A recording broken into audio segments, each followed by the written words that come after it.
दोस्तों मैं नील आज आपको बताऊंगा कुछ रहस्यमय विद्याएं जिससे आप अपने भाग्य को बदल सकते हैं।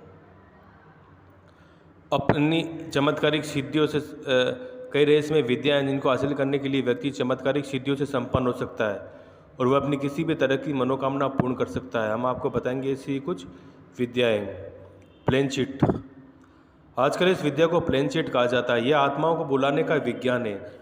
प्राचीन काल से यह कार्य किया जाता है। कुछ आत्माएं जिन्हें शांति प्राप्त नहीं हुई है वे प्लेन चिट के माध्यम से आपको भूत भविष्य वर्तमान तीनों कालों की जानकारी दे सकती है। आप उनसे अपनी इस परेशानी को हल प्राप्त कर सकते हैं। हालांकि इसमें खतरे बहुत हैं। कहते हैं कि उनसे परीक्षा के प्रश्न पत्र की जानकारी भी ली जा सकती है। उससे आप अपना भविष्य किसी गड्ढे धन के बारे में पूछ सकते हैं। इसके अलावा आप उन्हें अपने जीवन की परेशानी बताकर उनका हल भी जान सकते हैं। प्लेन चिट कैसे बनाएं? प्लेन चिट मुख्यतः दो प्रकार के होते हैं। पहले तरीके के प्लेन चिट पर एक तरफ अंग्रेजी या हिंदी के अक्षर लिखे हैं और दूसरी तरफ अंक लिखे हों। ऊपर हाँ और नीचे ना भी लिख दें। बीच में गोला बनाएं, उस पर एक कटोरी को उल्टा रख दें। फिर कमरे के किसी कोने में अगरबत्ती जला लें। फिर 3 या 5 लोग मिलकर उस कटोरी पर अपनी अंगुली रखकर किसी आत्मा का आवाहन करें। जब आत्मा आ जाती है ये कटोरी अपने आप ही चलने लगती है। जो भी पूछा जाता है कटोरी धीरे धीरे चलकर अंक या अक्षरों पर पहुंचकर जवाब देती है। जैसे उसे आप उसका नाम पूछे तो वह कटोरी चलकर अंग्रेजी या हिंदी में लिखे अक्षरों को ढकती जाएगी। जैसे रावण है तो पहले र, फिर अ, फिर वी, फिर ए, फिर एन पर जाएगी। चेतावनी, ये लिंक सिर्फ जानकारी होती है जैसा कि समाज में प्रचलित है। यह अंधविश्वास की श्रेणी में आ सकता है। हो सकता है कि यह आपके लिए खतरनाक भी हो। इसे सिर्फ कौतूहलवश ही करना चाहिए। सम्मोहन विद्या। सम्मोहन को अंग्रेजी में हिप्नोटाइटिज्म कहते हैं। यह प्राचीन काल प्राण विद्या का एक हिस्सा है। सम्मोहन के बारे में हर कोई जानता है लेकिन सही जानकारी बहु में से समझ नहीं पाता है। सम्मोहन विद्या कोई प्राचीन समय से प्राण विद्या या त्रिकाल विद्या के नाम से पुकारा जाता है। सम्मोहन का अर्थ आमतौर पर वशीकरण से लगाया जाता है। वशीकरण अर्थात किसी को वश में करने की विद्या, जबकि सम्मोहन की प्रतिष्ठा को गिराने वाली बात है। मन के कई स्तर होते हैं, उनमें से एक है आदिम आत्मचेतन मन। आदिम आत्मचेतन मन न तो विचार करता है न ही निर्णय लेता है। उक्त मन का संबंध हमारे सूक्ष्म शरीर से होता है। यह मन हमें आने वाले खतरे या उक्त खतरों से बचने के तरीके बताता है। यह मन लगातार हमारी रक्षा करता है। हमें होने वाली बीमारी यह मन ही मन 6 माह पूर्व ही सूचना दे देता है। सम्मोहन द्वारा मन की एकाग्रता, वाणी का प्रभाव व दृष्टि मात्र से उपासक अपने संकल्प को पूर्ण कर लेता है। इससे विचारों और संप्रेषण टेलीपैथिक दूसरे मनोभाव को ज्ञात करता है। काला जादू। भारत में एक से एक जादूगर जिनके जादू हैरत में डाल देते हैं। हालांकि इनमें से अधिकतर के पास जादू विद्या सामान्य होती थी जिनसे वे लोगों को मनोरंजन करते थे। जादूगर पीसी सरकार, जादूगर आनंद के लाल जादू का जादू लोगों को मनोरंजन के लिए था। हमारे यहाँ इस तरह के नहीं बल्कि काले जादू की बात कर रहे हैं। माना जाता है कि काले जादू उसे कहते हैं जिसके माध्यम से व्यक्ति अपने स्वार्थ को साधने का प्रयास करता है या किसी को नुकसान पहुंचाने के काम करता है। बंगाल और असम को काला जादू का गढ़ माना जाता रहा है। काले जादू के माध्यम से किसी को बकरी बनाकर कैद कर लिया जाता है, फिर किसी को वश में कर उसे मनचाहा कार्य कराया जा सकता है। काले जादू के माध्यम से किसी भी प्रकार के को भ्रम में डाल सकते हैं, किसी को भी मारा भी जा सकता है। काला जादू शरीर में नकारात्मक ऊर्जा उत्पन्न करता है। ये शक्तियाँ बाहरी व्यक्ति के द्वारा भेजी जाती है जो उस व्यक्ति पर आंतरिक प्रभाव डालती है। दरअसल काला जादू मनोवैज्ञानिक ढंग से कार्य करता है। काला जादू करने वाले आपके अचेतन मन को पकड़ लेते हैं। इसका प्रभाव आपके मन पर होता है। काले जादू के अंतर्गत मूठकरनी विद्या, वशीकरण, स्तंभन, मारण, भूत प्रेत, टोने आदि टोटके आते हैं। अधिकतर इसे तांत्रिक विद्या भी कहते हैं।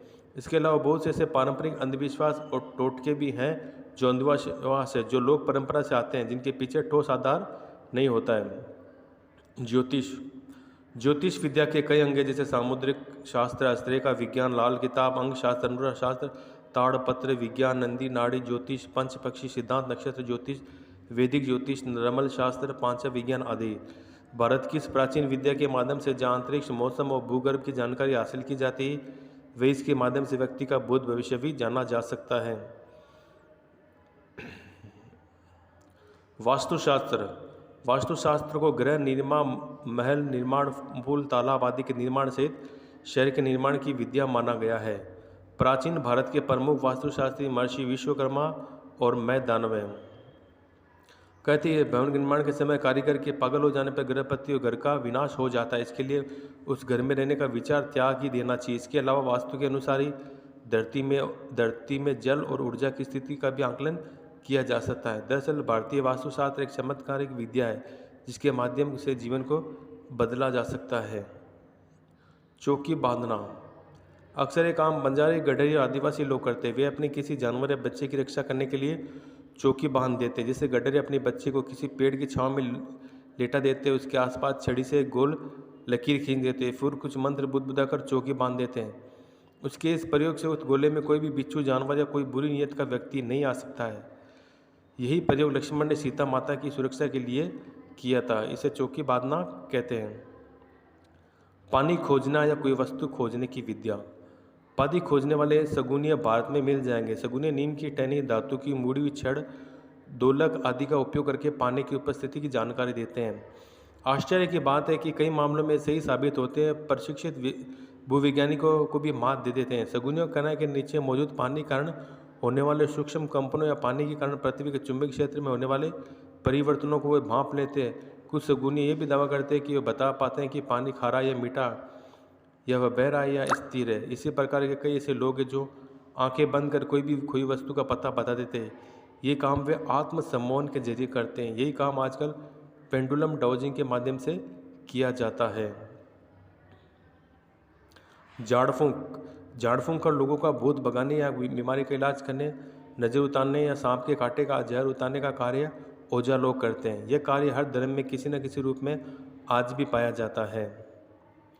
प्राण विद्या के अंतर्गत स्पर्श चिकित्सा, त्रिकाल दर्शिता, सम्मोहन, टेलीपैथी, सूक्ष्म शरीर से बाहर निकलना, पुनर्जन्म का ज्ञान होना, दूर श्रवण, दृश्य को देखा आदि अनेक विद्याएं शामिल हैं।